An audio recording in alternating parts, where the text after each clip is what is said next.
Olá e bem-vindos ao Internute, um podcast de perguntas que quase nunca tem as respostas. Comigo, Peter e o Bruno. Olá, Peter, tudo bem?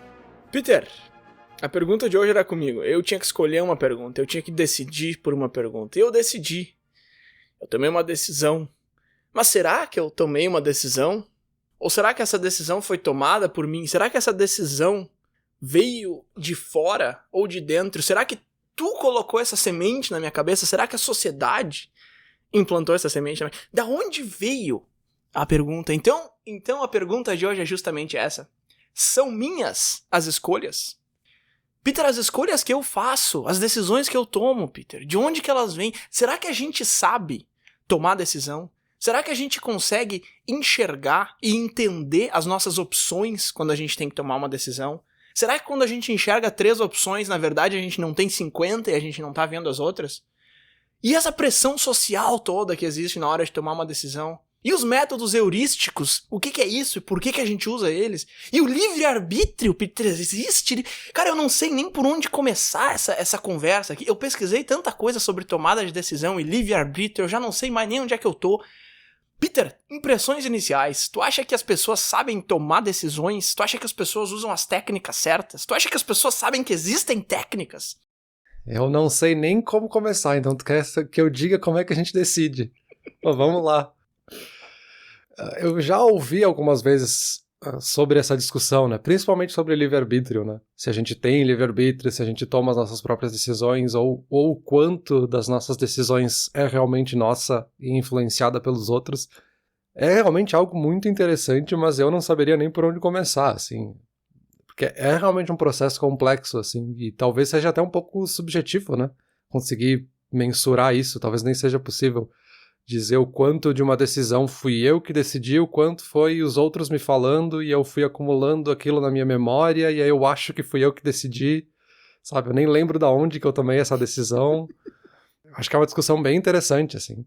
E até em aspectos mais simples, né? Isso é uma coisa que a gente falou já alguns episódios atrás, assim, da ideia do próprio conflito no cérebro, assim, da gente estar em dúvida entre, sei lá, 2 produtos que a gente quer comprar. Meio que o nosso cérebro já decidiu e ele tá buscando os argumentos para se convencer de qual que ele quer, sabe? Então a gente já tinha tomado uma decisão, mas ela não era uma decisão consciente. E então tem mais esse aspecto ainda, sabe? Tem a influência externa e ainda tem aquela influência dentro do nosso próprio cérebro, assim. Eu não sei por onde tu quer começar, e eu deixo pra ti. Então, eu tentei dividir aqui os meus raciocínios entre essa parte de da onde que vem em relação à pressão social e à sociedade que nos entorna, da onde que vem em relação às influências externas e internas, e também um pouco dessa discussão de vontade própria versus determinismo, que está completamente relacionada com esse assunto e que eu acho fascinante particularmente. Mas na verdade o que eu fiz aqui foi assim, eu fui anotando várias coisas e várias ideias que eu tive, vários conselhos que eu ouvi, e eu não tenho muito assim perguntas pra te fazer, mas eu tenho uma aqui que agora já surgiu, que tu falou isso aí de, quando a gente tá entre 2 produtos, e aí tu pegou um exemplo que fica bem encaixado nessa pergunta que eu vou te fazer. Na verdade é um conselho que eu vou te mostrar aqui, ver se o que tu acha dele. Tá, a gente tá em dúvida entre 2 produtos, a gente não sabe o que escolher. Aí um conselho que eu vi na internet é o seguinte, joga uma moeda, cara ou coroa. Tá, tu tem 2 opções, uma delas é cara e outra é coroa. No momento que a moeda vai cair na mesa ou no chão, sei lá onde que tu tá jogando, tu vai torcer pra que seja um certo produto, por uma fração de segundo, assim. E aí o resultado da moeda não interessa, entendeu? Tu tá fazendo isso só pra tu saber exatamente por qual que tu vai torcer, porque essa é a escolha certa. Tu já ouviu esse conselho? O que tu acha disso aí? Sim, esse é um clássico, né? A gente joga a moeda e depois a gente pensa, tá, mas eu vou jogar mais uma vez, que é pra ter certeza, fazer um melhor de 3, melhor de 5, melhor de 7. Essa é justamente uma das formas da gente perceber, né? Que a gente já tinha tomado uma decisão e a gente fica ali tentando torcer por um lado, mas a gente fica tentando se enganar também de que a gente tá tomando uma decisão racional aqui. Tem um argumento similar com a gente fazer listas de prós e contras, né? Então, coloca ali, faz um prós e contra das 2 opções pra te ver qual tu quer. Então tu faz pra um lado, beleza, tu listou tudo que é a favor, tudo que é contra. Aí pro outro lado tu fica ali meio que forçando um pouco, assim, não, eu quero achar mais um pró e mais um contra pra ter 3 de cada lado. Então, mas não é assim que tu faz uma lista de prós e contras, não é tendo o mesmo número pros 2 lados. Então, assim, a gente tenta se forçar um pouco pra chegar no que a gente quer, Que aí, de novo, né, se eu soubesse o que eu quero, se eu tivesse, assim, o poder de decisão absoluto, eu ia olhar para as opções, eu ia decidir e tá decidido, não ia ficar com tanta dúvida assim, né? Tá, mas por que tu acha que a gente faz isso, na verdade, assim? Agora eu tô pensando aqui, porque... Tá, vamos supor que tu tem duas opções. Vamos pegar aí um produto, ou sei lá, um destino de férias, alguma coisa assim que não vá afetar outras pessoas, que não vai afetar muito o teu futuro e tal, que vai afetar aquilo ali, né, naquela hora ali. Por que tu acha que a gente faz isso de, eu já sei, tá, eu já sei qual que eu quero, eu já sei qual que é melhor, mas eu não aceito que eu já sei, eu não confesso que eu já sei. Eu finjo que eu vou buscar, e aí a gente começa a buscar e faz lista de prós e contras e tal, porque isso aí que tu falou de, na hora de estar fazendo pró e contra, ficar forçando o contra um ou o pró o outro, aquilo ali acontece porque meio que tu já sabe qual que é a decisão, né? Então, por que a gente fica, ainda assim, a gente fica forçando e querendo debater esse negócio, querendo estender esse debate? Eu não sei, me parece não fazer muito sentido. Que é que tá, me parece que não é um processo muito racional, né? Porque mesmo se tu tá decidindo algo só pra ti, tu pode dizer que existe pressão social, sabe? Porque no fundo tu tá tão habituado a viver em sociedade que tu meio que fica imaginando como seria se as pessoas soubessem dessa decisão que eu tomei, por mais que tu não contasse pra ninguém, sabe? Meio que ali no fundo tá ainda esse aspecto presente, assim. Acho que tem também uma questão até evolutiva, vamos dizer assim, sabe? Da natureza humana da gente não querer errar, sabe? A gente tentar tomar a melhor decisão possível, que é a mais efetiva, a mais produtiva, que vai gerar mais benefícios e gastar menos energia, assim, de se proteger mais, acho que esse processo acontece também quando a gente está tomando decisões mais simples, tipo, decidir onde é que eu vou viajar, o que eu vou fazer nas férias. Tem essa pressão também, sabe? Acho que isso acaba impactando o nosso processo de decisão, me parece. Mas essa pressão social é um negócio interessante também, e eu queria falar um pouco sobre isso, porque quando eu tava me preparando para essa conversa aqui, eu lembrei de uma vez que eu fui numa churrascaria e tinha um cara na mesa do lado de pantufa. E Peter, isso faz mais de 10 anos, deve fazer tipo uns 12 anos. E eu ainda lembro Por que eu ainda lembro disso? Porque era uma pessoa usando pantufa num restaurante. E aí eu fiquei pensando... Por que isso me marcou tanto? Porque é um negócio extremamente diferente. Só que não é tão diferente assim. E aí eu fiquei pensando como a gente deixa de fazer escolhas, de tomar decisões, porque as coisas são um pouco diferentes, ou a gente não enxerga elas como opções, sabe? Eu tava falando com um amigo meu há 2 semanas atrás, e ele me falou, agora que a minha filha já tá com 2 anos, 3 anos, sei lá, eu vou poder brincar de Lego de novo. Eu tô muito feliz porque eu vou poder brincar de Lego. Tô super empolgado pra chegar a essa fase. E aí eu fiquei pensando, isso é um raciocínio que eu meio que tenho, assim, também. Quando eu tiver filho eu vou poder fazer tal coisa. Eu posso fazer isso agora, entendeu? Eu posso ir ali na loja e comprar um kit de Lego e brincar. Só que a gente não enxerga isso como uma opção, entendeu? Eu não vou enxergar montar Lego como um hobby, apesar de que claramente seria um grande hobby pra essa pessoa, porque ela tá empolgadíssima com essa fase da criança pra poder finalmente brincar de Lego. E eu não tô criticando ele de forma nenhuma, até porque eu consigo enxergar esse mesmo padrão em mim. Mas por que a gente... Não é nem assim por que a gente deixa de fazer escolhas. É perceber que a gente não enxerga certas coisas como escolhas. Uhum. E aí quando tu começa a procurar o motivo, tu não vai encontrar. Só que aí é que tá, tu não vai nem procurar o motivo porque tu não tá nem percebendo que tu tá deixando de fazer aquela escolha porque tu não percebe aquilo ali como uma opção. Eu te falei que eu tava meio confuso com as minhas anotações dessa conversa aqui, mas assim, eu sei que eu tô falando, mas eu não sei se tá fazendo sentido pra ti, se tá ressonando alguma coisa aí. Não, eu te entendo. É que quando a gente fala de pressão social e a gente se adaptar ao que a sociedade dita e as regras e esse tipo de coisa, sempre vem essa discussão por um aspecto muito negativo, né? Parece que a gente tá deixando de ser quem nós somos pra viver algo da sociedade que foi colocado e imposto pra gente. E não é algo que é necessariamente bom nem ruim, assim. É um aspecto da gente se adaptar, justamente, porque a gente se adapta para viver em sociedade e a gente cria essas regras de convívio, e dentro dessas regras vem também essas regras não escritas, digamos assim. O que é um adulto? Não, o adulto não brinca de Lego, porque isso é uma coisa de criança, então... Que é uma coisa que pode ser negativa, porque nada diz que um adulto não poderia brincar de Lego, faça o que quiser, assim. Mas meio que fica uma regra ali implícita que influencia outra decisão, que influencia outra, que aí influencia também o fato da pessoa não praticar esse hobby, porque seria algo associado à criança, Mas não é necessariamente ruim, né? A gente tem que ter essas regras para ter essa estrutura social, né? Se não tivesse regra nenhuma, não teria estrutura social do outro lado, sabe? Esse tecido social seria rompido. E a gente pode falar isso dos dois lados, assim. Tem esse lado que claramente é uma pessoa que se importa, vamos dizer assim, com o que os outros estão dizendo, por mais que ela não diga isso racionalmente, né? Ela se importa com querer fazer parte dessa sociedade. Mas também tem o outro lado, da pessoa que vai lá e diz, eu não me importo com o que os outros estão dizendo, eu não me importo com o que falam, sendo que essa frase é justamente uma forma de expor que tu se importa, né? Então, de certa forma, a gente tá sempre com essa pressão, porque por a gente ser criado numa sociedade, a sociedade faz parte da nossa criação, obviamente, e influencia o nosso processo de decisão no futuro. Tem até uma coisa que eu acho interessante, que talvez encaixe aqui, que acontece muito entre pessoas que são ateus, que eles tentam distinguir dentro deles entre ateus cristãos, por exemplo, e ateus judeus, sabe? Que eles são ateus, de fato, não acreditam na existência de Deus e tudo, mas eles foram criados em uma sociedade cristã. Então eles têm processos de decisões, eles têm lógicas morais e éticas que se associam muito com o cristianismo. Então, enfim, tem toda uma construção social ali que afeta o processo de decisão. Mas acho que essa construção social é só um dos aspectos, né? Eu não sei, eu acho que esse ponto que tu traz sobre isso não ser necessariamente algo ruim, e sobre essas regras não escritas serem justamente o que liga as pessoas e o que forma esse... Como é que tu chamou? Esse tecido social e tal. Eu acho que... eu acho que isso faz bastante sentido, mas tu não acha que a gente vai um pouco longe demais, assim? Por exemplo, eu morava num prédio que tinha uma loja de conveniência dentro do prédio. Então tu podia entrar nessa loja chegando pela calçada de fora, ou tu podia descer o elevador e ir na loja, tu não precisava nem ir na rua. E uma vez eu vi uma pessoa de pijama nessa loja de conveniência e me causou um estranhamento muito grande, assim. Só que, cara, tu tá dentro do prédio, entendeu? Qual o problema? Tu tá de pijama em casa domingo de tarde, tu desce ali e compra. Só que é uma coisa que eu jamais faria, entendeu? Eu jamais sairia do meu apartamento, mesmo que fosse só pra ir dentro do prédio de pijama e pantufa. E eu não tô falando só por mim, eu morei nesse prédio por 3 anos, durante esses 3 anos eu vi uma pessoa fazer isso. E, de novo, me causou um estranhamento gigante. Então...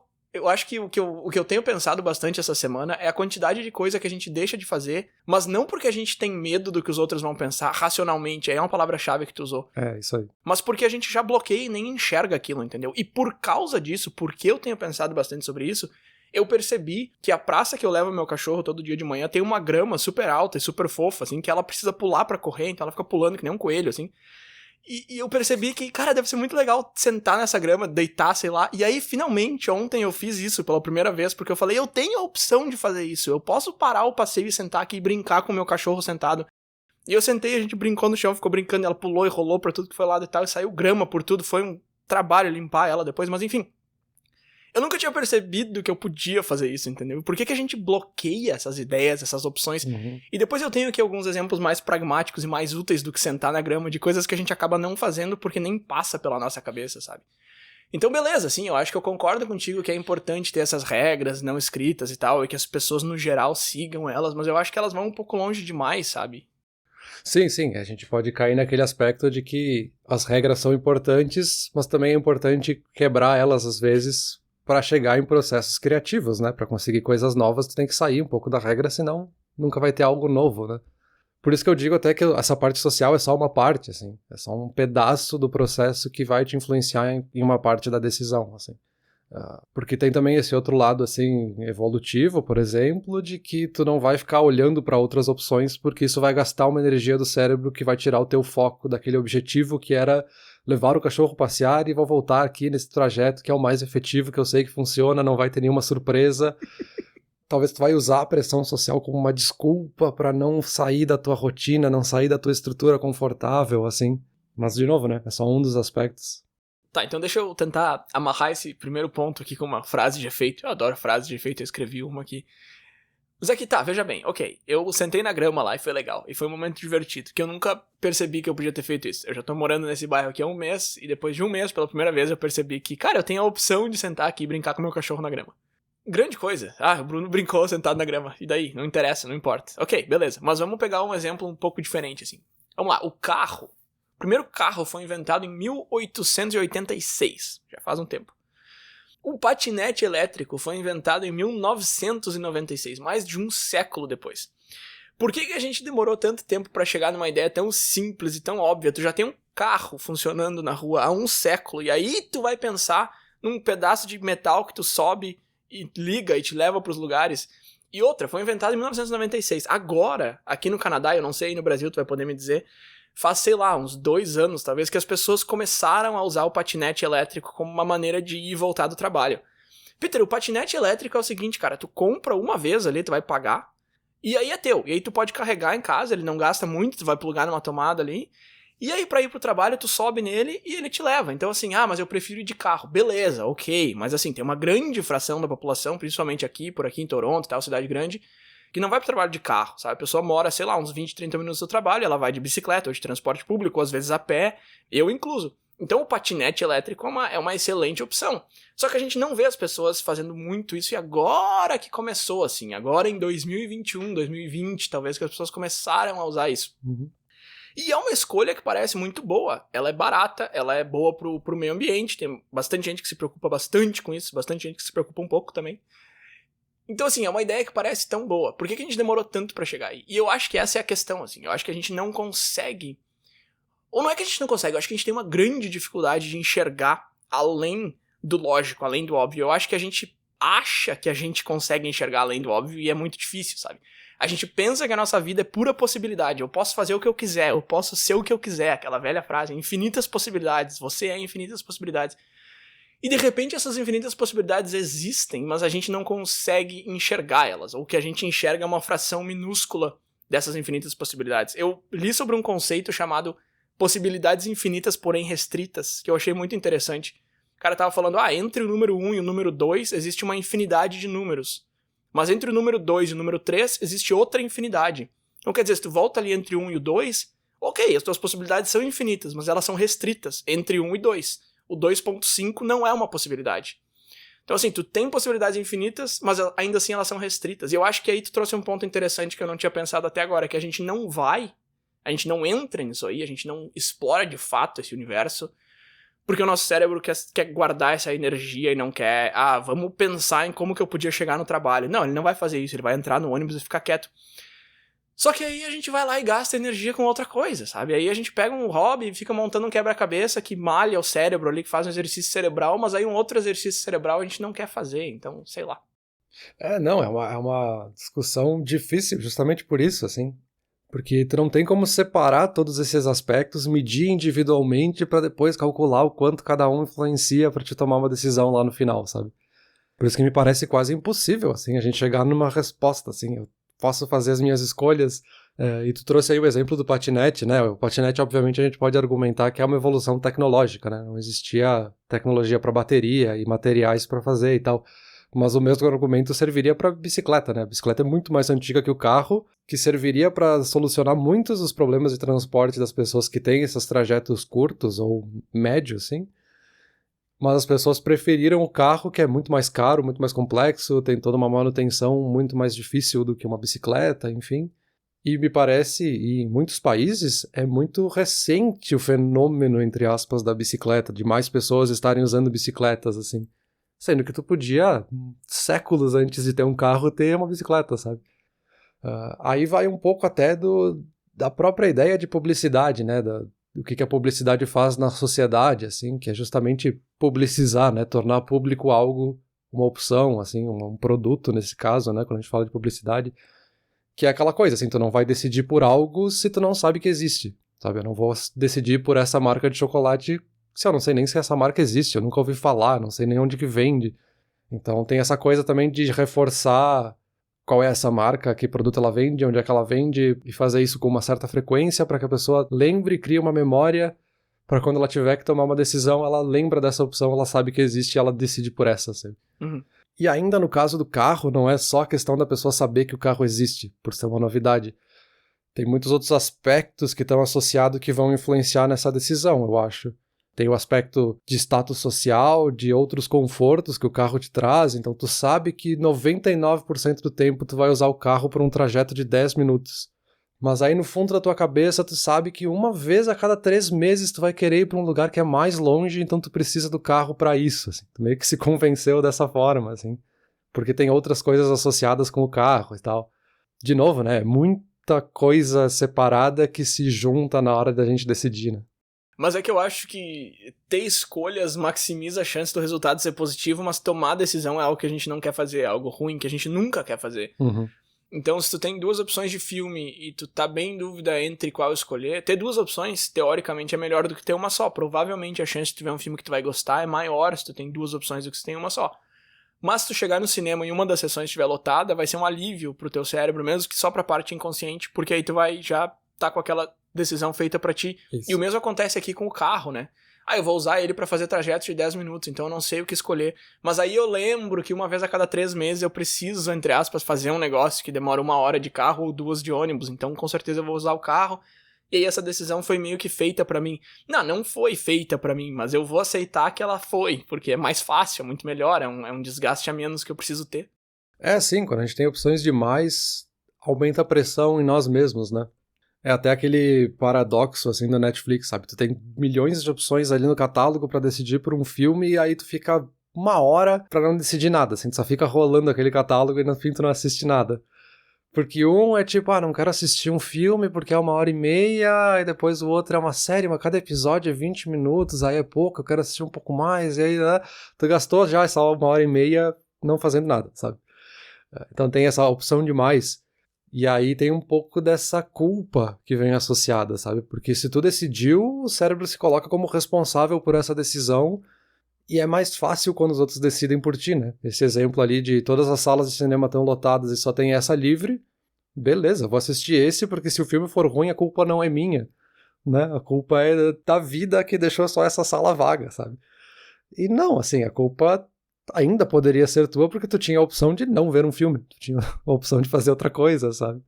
Então é curioso, assim, como a gente gosta de terceirizar a decisão porque tira essa pressão, né? Tem uma pressão associada ali. É engraçado que agora tu trouxe esse elemento de culpa e tal, e é engraçado porque eu quero falar um pouco também sobre livre-arbítrio e determinismo, e aí quem acredita realmente que o universo é determinista e que a gente não escolhe nada, esse elemento de culpa ele é não existente, né? Porque eu tomei essa decisão porque era a única decisão a ser tomada. O determinismo diz que tudo o que acontece é a única opção. Opção não é nem a palavra, né? Porque tudo que acontece é o que vai acontecer e não tem como mudar e tal.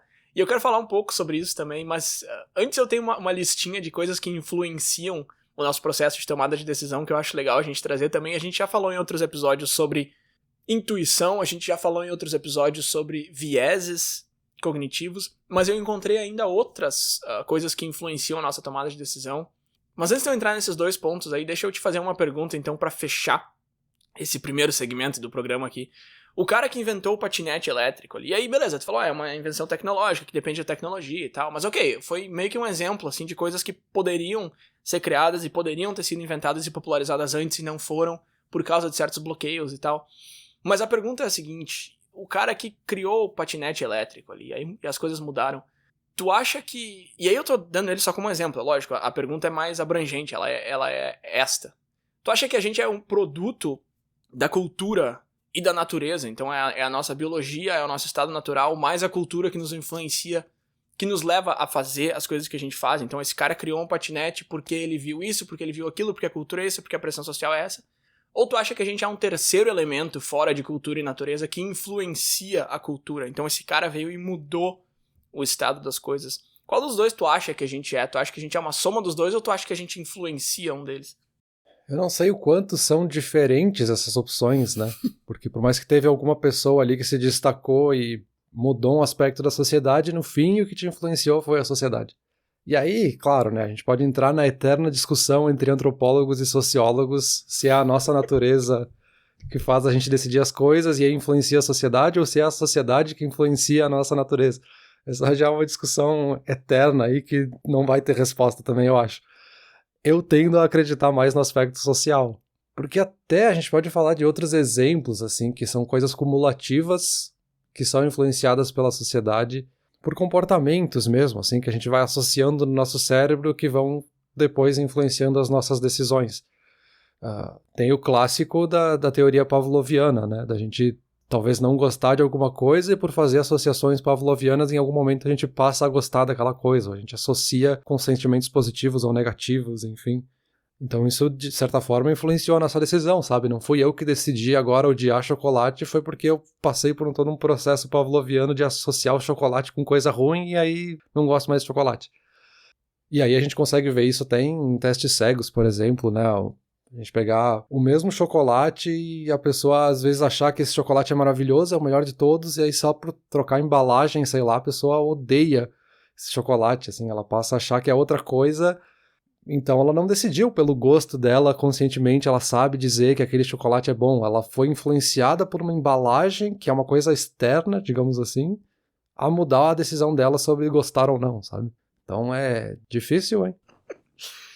Deixa eu entrar nessa palavra-chave de influências aí, então, que seria o meu segundo elemento da conversa aqui. E esse é muito mais curto, porque influência sobre tomada de decisão é uma coisa que a gente já conversou outras vezes sobre outras luzes e sobre outros ângulos, mas tem aquele filme chamado 12 Homens e uma Sentença, de 1957, o nome original é 12 Angry Men.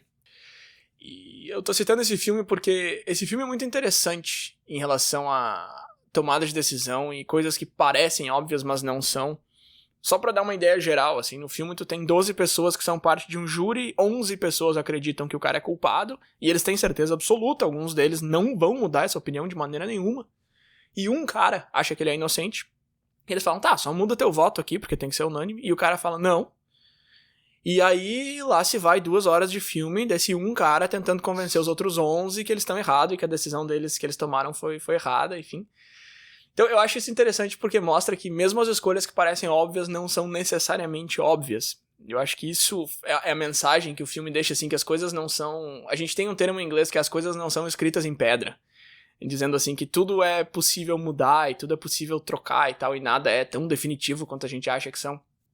E aí umas coisas que eu vi que eu achei interessantes, assim, é que os especialistas recomendam, eu não sei se você já ouviu falar sobre isso, de fazer escolhas de manhã cedo, quanto mais cedo melhor, principalmente escolhas que vão ter grande impacto e escolhas de mais risco. A gente consegue assumir mais risco de manhã, porque os nossos níveis de serotonina estão mais altos, e de tarde a gente tende a manter o status quo. Então se tu me pede pra tomar uma decisão, se for de manhã, existe uma chance muito maior que eu tome a decisão de mais risco, se for de tarde, existe uma chance muito maior que eu tome a decisão que vai manter as coisas iguais.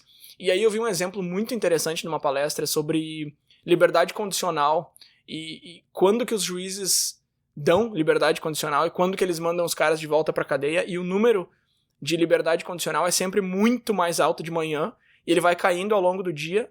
Aí eles fazem o intervalo de almoço, quando eles voltam do almoço esse número é bem grande de novo, e de novo ele vai caindo durante a tarde. Então se tu vai pedir liberdade condicional pro juiz, a chance de tu receber um sim é muito maior de manhã ou logo depois do almoço. Eu achei muito interessante isso, porque parece fazer sentido, mas aí ele traz os exemplos que realmente mostram que é isso que acontece de fato. E não sei se você já tinha ouvido falar sobre isso, de tomar decisões de mais risco de manhã. Sim, é até uma tática de negociação, né? Fazer negociações de meio-dia e ficar forçando para atrasar, para deixar a pessoa com fome, e isso vai influenciar em um sentido da negociação que tu pode usar a teu favor, né? Essa é uma tática clássica, digamos assim. Mas sim, com certeza, né? Os nossos níveis hormonais com certeza influenciam como é que a gente vai decidir, né? Como é que a gente vai tomar uma decisão no fim das contas, porque é uma das milhares de influências que estão no nosso cérebro ativas ali, né? Esse da fome é interessante, eu tenho aqui também, a gente faz escolhas de mais risco quando a gente tá com fome, e a gente faz escolhas mais de status quo quando a gente tá satisfeito. E isso é por um motivo evolucionário, porque quando a gente tava com fome lá na época das cavernas, a gente precisava buscar comida, então a gente não se importava tanto de se expor a risco e perigo, porque a gente precisava encontrar comida, senão a fome ia nos derrubar, né? E se a gente já não tava com fome, a gente não precisava fazer isso.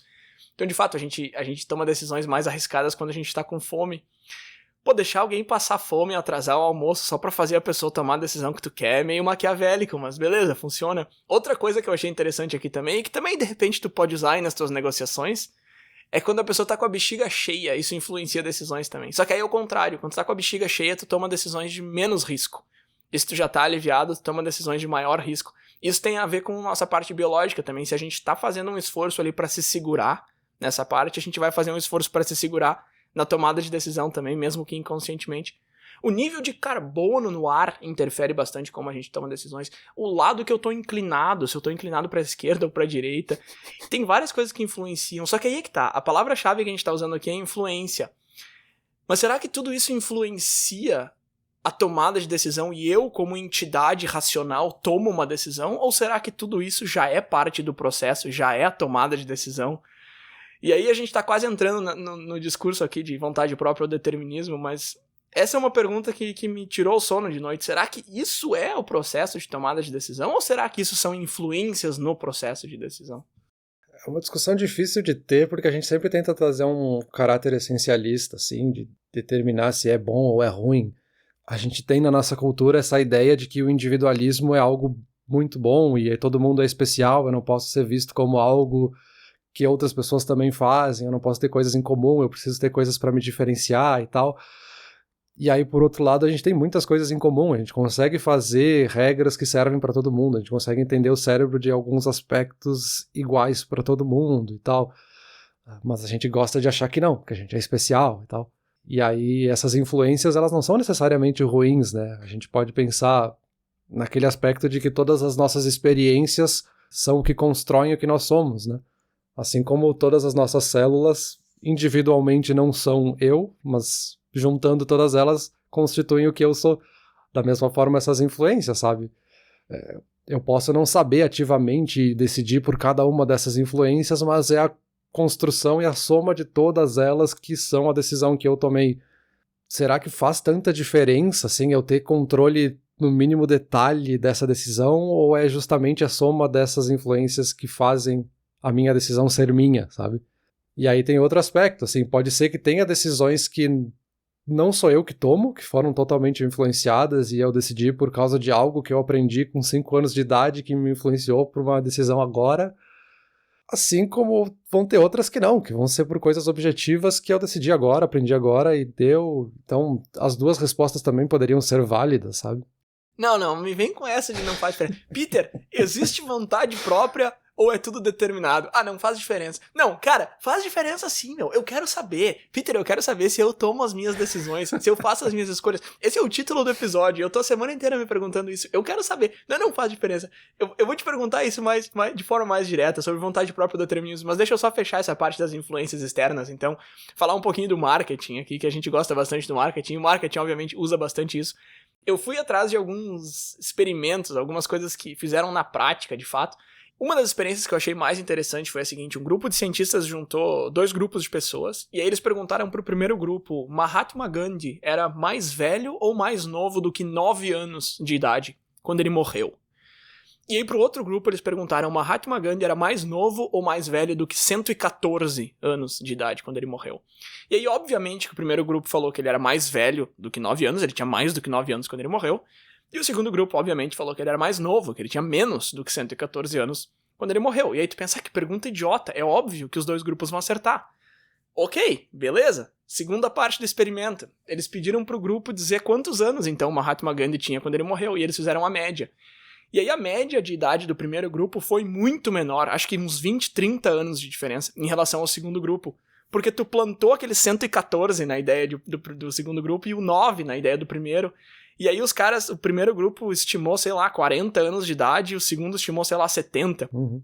Então é muito engraçado que quando eles perguntam, me diz então que idade tu acha que ele morreu? Tu como pessoa simples no universo, tu acha que tu tá tomando uma decisão, tu acha que tu tá estimando na tua cabeça, mas na verdade o número que eles já plantaram pra ti ali é o que tá maestrando esse teu palpite. E isso é uma coisa que o marketing usa muito bem, né? Aquela velha história de que tu vai no cinema e aí tem a pipoca pequena, média, grande. E aí a pequena é R$3, a média é R$6,50 e a grande é 7. E tu pensa, cara, quem é que vai ser burro de comprar a média se a grande é bem maior e custa só 50 centavos? E não é questão de alguém ser burro ou não, é questão de que eles estão justamente te convencendo de que a grande é o melhor negócio que tu pode fazer. E aí tu fica ali achando que tu é o gênio da negociação, a arte da negociação. Eu vou pegar a grande porque é só 50 centavos mais caro. Só que eles botaram a média ali justamente pra te fazer comprar grande. Se tivesse uma pequena por 13 e uma grande por 7, talvez tu fosse na pequena. Um outro exemplo que eu vi que é um pouquinho diferente, que eu achei interessante também, era uma assinatura, acho que era do New York Times, que tu podia assinar digital pra ler online, que era $65, ou tu podia assinar em papel, que era 90, ou tu podia assinar os dois juntos. Tu tem acesso digital e recebe papel, e também era 90. E aí, de novo, né, os alunos estavam falando, mas pra que vai ter esse aqui do meio? É o mesmo preço, é óbvio que eu vou pegar o segundo. E aí, a maioria das pessoas escolheu essa última opção, de $90 pelos dois. Só que aí quando eles tiram a opção do meio e tu tem só o digital ou o papel e reaplicam com outro grupo de pessoas, a maioria escolhe o digital. Porque o que te interessa de fato é o digital, só que tu acaba pegando de papel e pagando os 90 porque tu achou que tu tava... Então isso aí é muito interessante, isso aí não tem como querer discutir, isso é de fato uma influência externa que acontece, que tá sendo colocada propositadamente ali pra te pegar, mas é muito engraçado como a gente não faz ideia do que tá acontecendo até o momento que a gente para e estuda realmente de fato o que tá por trás daquilo ali. Sim, a gente tem muito desse tipo de influência no processo de decisão de compra, nesse caso aqui, mas a gente poderia usar essa mesma ideia, essa mesma teoria para qualquer aspecto, assim. No jornalismo é super comum, por exemplo, a ideia de enquadramento. A gente pode pegar o mesmo fato, a mesma história, a gente não está distorcendo ela, a gente não está mentindo em nenhum momento, mas simplesmente o fato de mudar a ordem das palavras na manchete, tu consegue influenciar a pessoa a pensar naquela notícia de uma forma diferente, né? A chegar numa conclusão diferente por simplesmente um jogo de palavras ali, sabe? E no marketing a gente tem muitos exemplos, né? A gente pode, desde esse exemplo da pipoca, né? De fazer parecer que, nossa, como a pipoca grande é barata, na verdade todas são caras, né? Essa só te fez parecer que ela é um pouco mais barata. Tem aquela clássica de botar a padaria sempre no fundo do supermercado, né? Pra te fazer percorrer por todo o supermercado quando tu tá com fome. E na verdade tu só queria comprar pão, mas tu sai com 5, 6 itens a mais. Porque quando tu tá com fome tu fica querendo comprar mais coisas do que precisaria de fato e tal. E aí dá pra ir até nos aspectos mais profundos, né? Se a gente entrar em neurociência aplicada ao consumidor, né? Em neuromarketing, tem toda uma discussão ética de quanto isso pode influenciar de fato as pessoas a consumirem mais do que elas precisam, por a gente estar fazendo esses jogos de mudar a cor, usar um som diferente no ambiente que vai influenciar como é que a pessoa vai se sentir para depois ela tomar uma decisão e ela vai se associar com a marca de alguma forma. Que, de novo, né, é uma coisa super complexa, mas meio que para esses aspectos mais simples que a gente tá falando aqui, a gente não vê problema, né? A gente não acha antiético o cara colocou R$9,99, porque eu sei por que se faz isso, eu sei qual que é a influência, todo mundo sabe conscientemente que essa é uma influência e a gente aceita socialmente, digamos assim. Mas, enfim, a gente não vê isso como uma influência negativa, assim, a gente só aceita como um aspecto comum, né? É engraçado que a gente continue caindo, entre aspas, nisso, mesmo que a gente já saiba, assim, a gente tá aqui conversando sobre isso, aí eu vou ir no cinema e eu vou comprar pipoca grande, porque ela é só 25 centavos mais cara que a média, eu vou cair de novo nisso. Mas não quer dizer nada, assim, não se sinta mal por causa disso, é tipo ilusão de ótica, quando a gente vê uma ilusão de ótica, a gente enxerga uma coisa quando na verdade é outra, aí tu vai lá e me mostra o que realmente é. Tá, beleza, aí eu entendi que eu estava sendo enganado, entre aspas. Só que quando tu volta pro estado original da imagem, eu vou de novo enxergar o que eu tava enxergando antes, mesmo sabendo que tá errado. Isso é uma coisa que acontece no cérebro, assim, mesmo que a gente desvende certas coisas, elas continuam nos enganando, digamos assim, entre aspas. Mas tá, vamos entrar com os dois pés aqui agora, na terceira e última faceta dessa conversa, que é a da vontade própria, o determinismo. Esse cara aí que botou a padaria no fundo do supermercado, tá? O cara é o gerente do projeto ali, ele falou, não, a gente vai colocar a padaria no fundo para as pessoas irem lá comprar quando elas estão com fome e tal. Peter, não vale dizer que não interessa, a pergunta é a seguinte, o cara que tomou essa decisão, ele tem uma entidade dentro dele ali, um lado racional, o espírito dele, ele tomou essa decisão de botar a padaria lá, baseado no que ele sabe que isso vai trazer mais vendas, ou ele saber disso tomou a decisão pra ele. Essa decisão foi tomada por causa das coisas que ele já sabe. Então, basicamente é isso, assim. A gente toma a decisão baseado no que a gente sabe, ou a informação que a gente tem na nossa mente é o que toma a decisão. Existe uma entidade fazendo essa escolha, ou essa escolha é feita por causa do nosso repertório? Deixa eu pensar. É difícil, eu não sei decidir por uma resposta, sabe?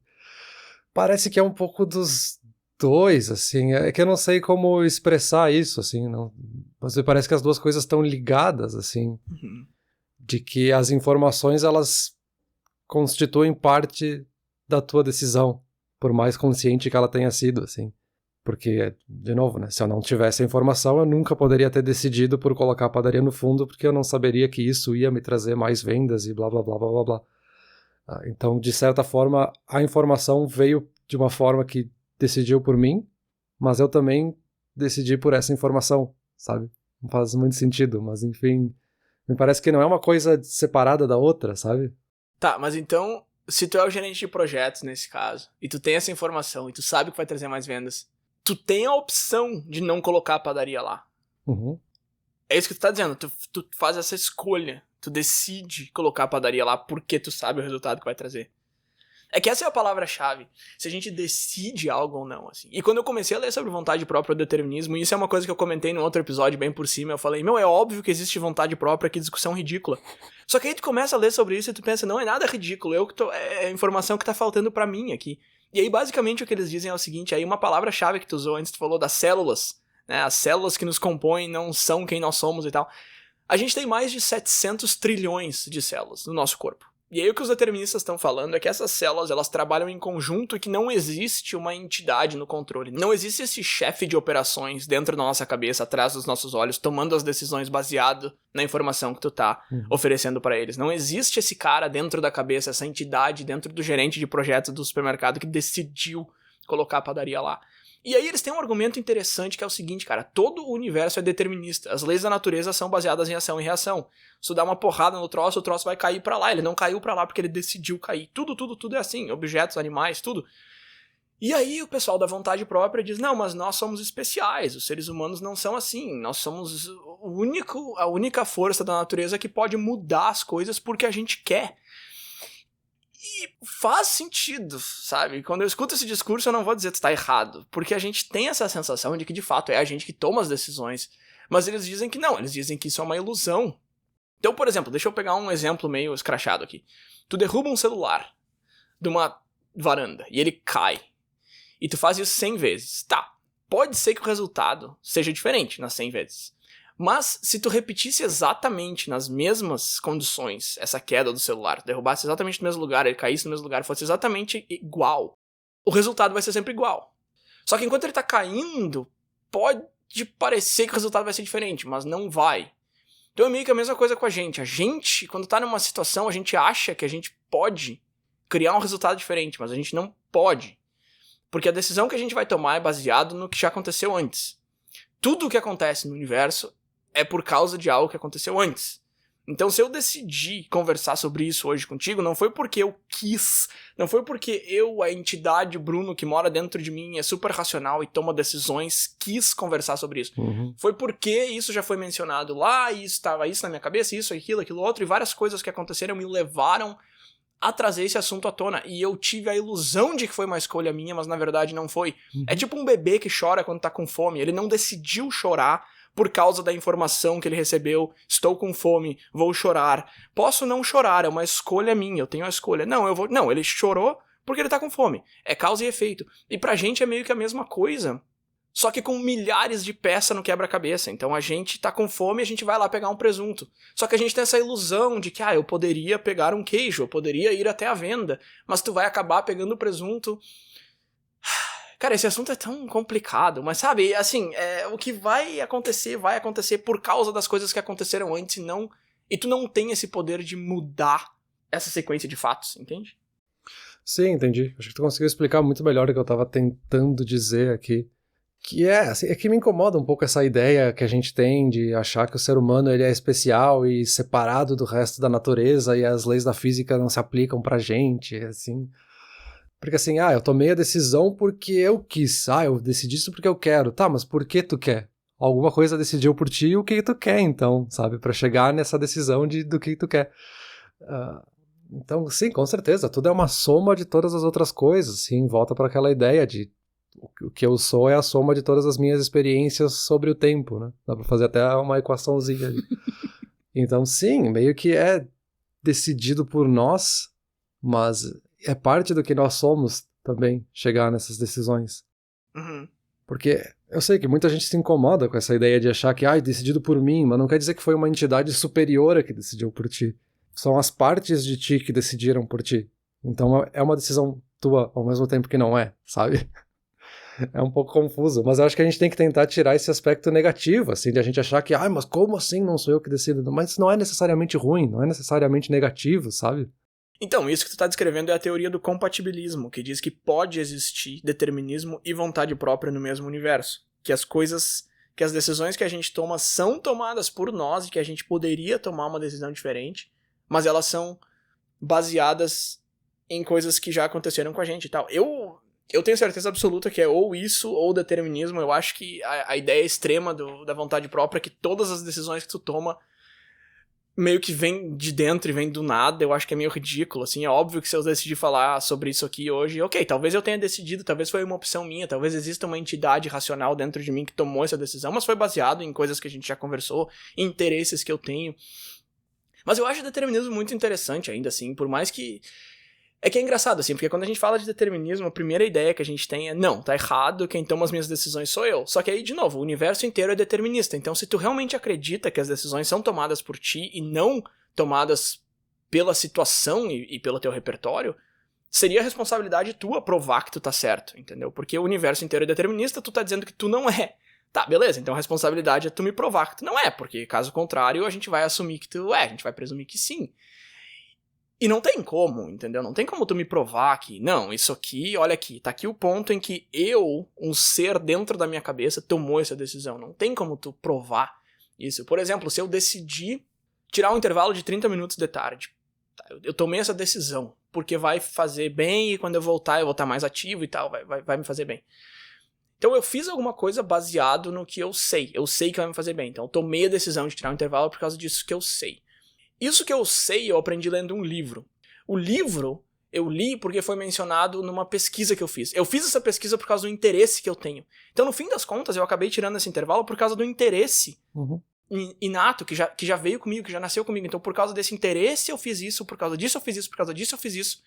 E eu não tenho como escolher o quanto de influência esse interesse vai ter sobre mim, ou mesmo o livro, eu não tenho como decidir quanto de influência esse livro vai ter sobre mim. E aí, no meio desse processo todo, de uma coisa levando a outra, levando a outra, levando a outra, a gente enfia a ilusão de livre-arbítrio, de que fui eu que escolhi ler esse livro. Não, eu li esse livro por causa disso, porque foi uma recomendação de uma pessoa que eu gosto e porque é um interesse meu. E, de novo, eu não tô dizendo isso com certeza, eu tô meio que fazendo a defesa do determinismo aqui, que é isso que o determinismo diz, e que eu acho que faz bastante sentido, mas... a vontade própria ser uma ilusão é uma coisa que... Ah, Bruno, escolhe aí, vontade própria existe ou é uma ilusão? Vai, aposta aí $1.000. Não, eu não vou apostar, entendeu? Eu não sei, cara, eu não sei. Daqui a pouco, daqui a 100 anos, alguém consegue provar que um lado tá certo e o outro tá errado e a gente fica tudo com cara de tacho aqui. Eu não sei, mas faz bastante sentido, né? Faz, né? De novo, né? Essas influências a gente não escolhe, ou não... A gente não decide o quanto nos influencia cada coisa. E aí, no fim... é justamente essas influências que a gente vai usar para decidir. Por mais que a gente use essa palavra decisão como eu decidi, sabe, sozinho, sem influência nenhuma, ou esse eu decidi é só o resultado dessas influências, é que aí que tá, volta para aquela coisa da gente achar que é negativo, sabe? De a gente se assustar de tipo, como é que eu que não decido? Óbvio que eu que decido, eu que decidi ler sobre isso, eu que tô decidindo dar essa resposta agora. Tá, mas eu só tô decidindo por isso por causa de todas milhões de influências que vieram depois e o que eu aprendi, o que eu deixei de aprender, o fato de eu te conhecer, a gente tá aqui, a gente tá gravando, lá. Então, tipo, não fui eu que decidi, então aquela coisa, tipo, existe e não existe ao mesmo tempo, assim, uma coisa meio gato de Schrödinger, assim. É positivo e negativo ao mesmo tempo. Exato. E aí tem aquele exemplo clássico do cara que tá ouvindo esse podcast lá na casa dele, ou ele tá caminhando na rua, e aí ele põe a mão na frente do rosto, assim, e fala, olha aqui, ó, botei minha mão aqui, eu decidi fazer isso. Não, cara, tu botou tua mão aí porque tu tá ouvindo essa conversa, e aí dentro do teu cérebro começa a gerar essa ideia de que, a vontade própria existe, eu preciso provar, e aí, enfim, milhões de processos ocorrem, e no fim das contas tu botou a mão na frente do teu rosto por causa disso que ocorreu, não foi por causa da tua decisão. E...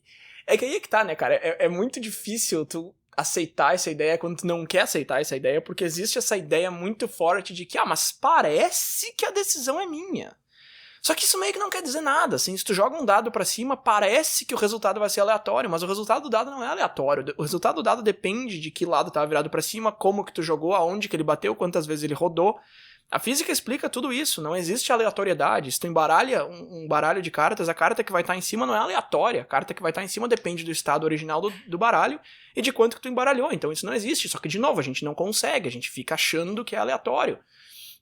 Então existem coisas que a gente não consegue nos convencer do contrário. Talvez porque a gente já foi criado assim e a gente viveu a vida inteira achando que existe aleatoriedade e sendo enganado por ilusões de óticas e achando que a gente tem vontade própria.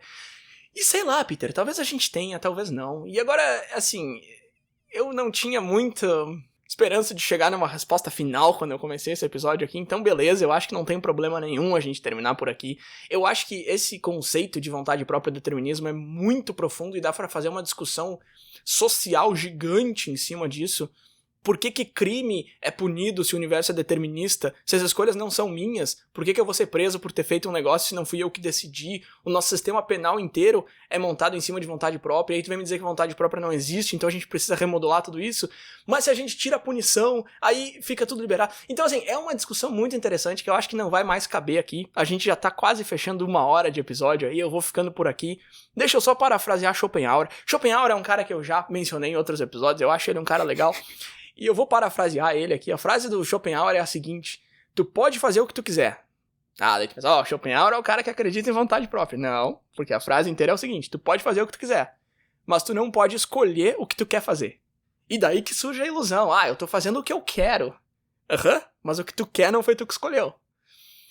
Essa não é a frase original. A frase original é bem mais legal, mas eu dei uma parafraseada aqui porque ela ficou meio esquisita quando eu traduzi do polonês. Mas enfim, Peter, eu acho que eu vou tomar a decisão de ficar quieto por hora e encerrar o episódio por aqui. O microfone é teu. Beleza. Não, eu acho que é uma discussão muito interessante, acho que vale a gente discutir por isso. Por mais que a decisão é nossa ou não de discutir isso, acho que é irrelevante, assim. A nossa vida não muda em nada se a resposta for uma ou outra, sabe? É indiferente ao mesmo tempo que a discussão é super interessante e vale a pena discutir tudo isso. Então, assim, eu acho que não faz diferença se a nossa decisão é nossa ou não. Isso não nos torna menores ou maiores perante o universo e a natureza e tudo. E assim, para responder a pergunta, são minhas as escolhas? Eu posso responder que não, porque daí se a resposta realmente for que eu decido, foi eu que decidi que não. E se foi decidido por mim, então realmente não é a resposta. Então eu deixo a resposta como não, porque funciona pros dois lados.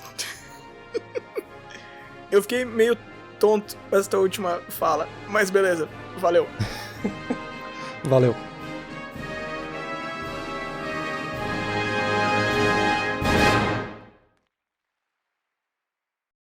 Olá, ouvinte. Se você gosta do Inturnute, não deixe de compartilhar nas redes sociais e de seguir no Spotify ou no seu aplicativo de podcasts favorito. E se você quiser compartilhar a sua resposta para a pergunta da semana, é só enviar uma mensagem. Muito obrigado, e até o próximo episódio.